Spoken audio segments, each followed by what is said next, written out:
किसी जंगल में एक उल्लू रहता था। उसे दिन में कुछ दिखाई नहीं देता था, इसलिए वह दिन भर एक पेड़ पर अपने घोंसले में छिपकर रहता था। सिर्फ रात होने पर ही वह भोजन के लिए बाहर निकलता था। एक बार की बात के गर्मियों का मौसम था। दोपहर का समय था और बहुत तेज धूप थी। तभी कहीं से एक बंदर आया और वह उल्लू के घोंसले वाले पेड़ पर आकर बैठ गया। गर्मी और धूप से परेशान बंदर ने कहा, उफ, बहुत गर्मी है। आकाश में सूर्य भी आग के किसी बड़े गोले की तरह चमक रहा है। बंदर की बात को उल्लू ने भी सुन लिया। उससे रहा नहीं गया और बीच में ही बोल पड़ा, ये तुम झूठ कह रहे हो। सूर्य नहीं, बल्कि अगर चंद्रमा के चमकने की बात कहते तो मैं इसे सच मान लेता। बंदर बोला, भला दिन में चंद्रमा कैसे चमक सकता है?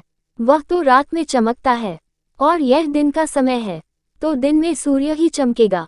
यही कारण है कि सूर्य की तेज रोशनी की वजह से बहुत ज्यादा गर्मी हो रही है। उस बंदर ने उल्लू को अपनी बात समझाने का बहुत प्रयास किया कि दिन में सूरज ही चमकता है, चंद्रमा नहीं, लेकिन उल्लू भी अपनी ही जिद पर अड़ा था। इसके बाद उल्लू ने कहा, चलो हम दोनों मेरे एक मित्र के पास चलते हैं, वही इसका निर्णय करेगा। बंदर और उल्लू दोनों एक दूसरे पेड़ पर गए। उस दूसरे पेड़ पर उल्लुओं का एक बड़ा झुंड रहता था। उल्लू ने सभी को बुलाया और उनसे कहा कि दिन में आकार में सूर्य चमक रहा है या नहीं, ये तुम सब मिलकर बताओ। उल्लू की बात सुनकर उल्लुओं का पूरा झुंड हंसने लगा। वह बंदर की बात का मजाक उड़ाने लगे। उन्होंने कहा, नहीं, तुम बेवकूफों जैसी बात कर रहे हो। इस समय आकार में तो चंद्रमा ही चमक रहा है, और आकाश में सूर्य के चमकने की झूठी बात बोलकर हमारी बस्ती में झूठ का प्रचार मत करो।